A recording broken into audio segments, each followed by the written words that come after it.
ಮತ್ತು ವಿಜೇಂದ್ರ ಅವರು ಆಯ್ಕೆ ಆಗ್ತಾರೆ ಅನ್ನೋದು ಈಗಾಗಲೇ ಓಪನ್ ಸೀಕ್ರೆಟ್ ಆದಂಗೆ ಆಗಿ ಹೋಗ್ಬಿಟ್ಟದ. ಯಡಿಯೂರಪ್ಪನ ವಿರೋಧ ಹಾಕ್ಕೊಂಡು ಬಿ ಜೆ ಪಿಯಲ್ಲಿ ಸರ್ವೈವ್ ಆಗೋದು ಸುಲಭ ಅಲ್ಲ.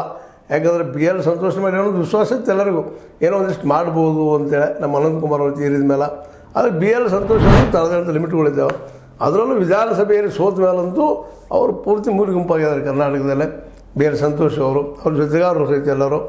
ಮತ್ತು ಸಿ ಟಿ ರವಿಯವರು ಅವರು ಇವತ್ತು ವೀಕ್ ಆಗಿದ್ದಾರೆ. ಮತ್ತು ಯಾರು ಉಳಿದ್ರಪ್ಪ, ಯಾರು ನಿಲ್ತಾರೆ ಅವರು ಇವ್ರ ವಿರುದ್ಧ?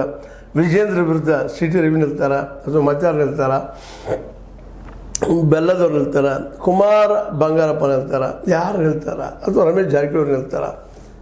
ಮೋಸ್ಟ್ಲಿ ಇವ್ರು ಯಾರಿಂದೂ ಸಾಧ್ಯ ಇಲ್ಲ ಅಂತೇಳಿ ಪ್ರಾಥಮಿಕ ರಿಪೋರ್ಟ್ಗಳು ಹೇಳ್ತಾ ಇದ್ದಾವೆ. ಅದಕ್ಕೆ ಅಗರ್ವಾಲ್ ಸ್ಪಷ್ಟ ಹೇಳ್ತಾರೆ, ಯಾರಿಗೆ ಅವ್ರಿಗೆ ಗೊತ್ತಿಲ್ಲ ಅನ್ನೋ ಮಾತಾಡ್ತಾ ಇದ್ದಾರೆ.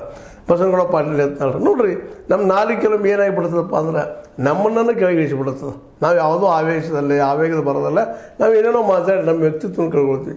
ಇಲ್ಲಿ ಒಂದು ಗಮನಿಸಬೇಕಾದ ಮಾತು ನೋಡ್ರಿ, ಇವತ್ತು ಕಮಲ್ ಹಾಸನದಂಥವರು ಭಾಳ ಸುಂದರವಾಗಿ ಈ ವಿಷಯವನ್ನು ಏನೋ ಬಾಯಿ ತಪ್ಪಿನಿಂದನೋ ಅಥವಾ ಪರ್ಪಸ್ಲಿಂದೋ ಅವ್ರಿಗೆ ಬಿಟ್ಟಂಥ ವಿಷಯ ಕನ್ನಡ ತಮಿಳು ಜನ್ಯ ಅಂತ ಹೇಳಿದರು. ಅದಂತ ವಿರೋಧ ಬಂದ ತಕ್ಷಣ ನಾನು ಕನ್ನಡದಲ್ಲಿ ಪ್ರೀತಿದಪ್ಪ, ನಾನು ಉಳಿಸ್ಕೊಂಡಿದ್ದ ಕನ್ನಡ. ಮತ್ತು ನಮ್ಮ ತಮಿಳರ ಆಳಿದವರು ಕನ್ನಡದ ನಮ್ಗೆ ಜಯಲಲಿತಾ ಅವ್ರ ನನ್ನ ಮೇಲೆ ಅಟ್ಯಾಕ್ ಮಾಡೋಕ್ಕೆ ಬಂದಾಗ ನಾನು ಕನ್ನಡಿಗರ ಆಶ್ರಯ ಕೊಟ್ಟರು, ಬರ್ರಿ ಅಂತ ಹೇಳಿದರು ಅಂತೇಳಿ ದೊಡ್ಡ ದೊಡ್ಡ ಮಾತು ಮಾತಾಡ್ಬಿಟ್ರು. ಇದು ಒಬ್ಬ ರಾಜಕಾರಣ